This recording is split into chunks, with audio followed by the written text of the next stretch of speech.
dollars go to fund a new Vikings stadium, you'll have to approve it. I want a stadium, and I won't be satisfied with anything until we get that resolved. Today, Governor Dayton announced lawmakers will not raise taxes to fund a new Vikings stadium. Good evening. I'm Leah McLean. I'm Bill Lund. That leaves a $350 million gap in the Arden Hills stadium plan. We have live team coverage tonight. 5 Eyewitness News reporter Nick Winkler talked with people who would have to pay for it. But we begin with Jennifer Copeland on where stadium plans go from here. Jennifer. Well, Bill, Governor Dayton says lawmakers will not raise taxes to pay for a Viking stadium without voters approving it by referendum. It doesn't necessarily shut the door on building a new stadium. However, the Vikings and Ramsey County were counting on $350 million from a local sales tax increase. Minneapolis had plans for a city sales tax increase as part of the city's stadium plan. Now both plans appear dead before consideration at the Capitol. Both the governor and the Vikings say they view this as a positive.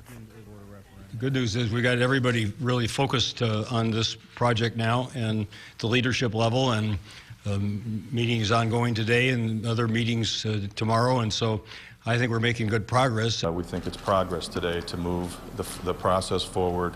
Narrow options, but move the process forward. So what are the options for filling the funding gap here? Well, Governor Dayton says electronic poll tabs could pass the legislature. He also said there's a possibility of tapping the legacy sales tax fund. We could also see proposals for a Racino or downtown Minneapolis casino resurface again. We'll continue to track these developments. Reporting live in the newsroom, Jennifer Copeland, 5 Eyewitness News. Taking increased sales tax off the table as a stadium funding option is kind of mixed news for Minnesotans. On one hand, voters say it's a win, but others were depending on a new stadium for new jobs. 5 Eyewitness News reporter Nick Winkler continues our live team coverage from Arden Hills tonight. Nick. Leah, here's the split. This bar right back here is directly across the road from where the Vikings want to build a brand new stadium. A new stadium would likely be good for business back here, but some of the customers inside say it's not worth the financial sacrifice. I don't think it's over. James Welsh is hoping for a business boom if a stadium is built across from his bar.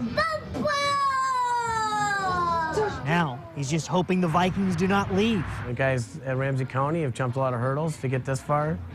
The race isn't over yet. Call it a bar divided, though. Essentially eliminating increased sales tax as a stadium funding option pleases customer Stephen Nellessen. I can't see taxpayers paying for something. He moved out of Minneapolis in part over stadium funding issues. I'm tired of paying for a stadium that I don't ever go into.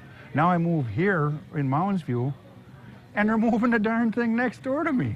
Without hundreds of millions in increased sales tax, some say the Arden Hills Stadium site is dead, though the Vikings dispute that. People like to vote in Minnesota. Harry Melander represents 50,000 iron workers, carpenters, and pipe fitters who want to build a new stadium. Without those 3 million estimated man-hours, he says workers may need extended unemployment benefits. I'm not going to say clear our benches, but it would create a ton of opportunities for folks that are really struggling. Back at the bar, the cup is both half full and empty, depending who you ask. I just really think that this is a good idea for that land. Now the focus, of course, turns to other potential funding sources. Some of those being talked about are casinos, racinos, and electronic poll tabs. Live in Arden Hills, Nick Winkler, 5 Eyewitness News. And after the governor's announcement today, Minneapolis city leaders released this statement. Their decision today reinforces the fact Minneapolis remains the best location for the Vikings because all options are less expensive to build, to operate, and less expensive for fans than Arden Hills. The Vikings have said they are not interested in a Minneapolis stadium site. You can track developments on the stadium debate at KSTP.com.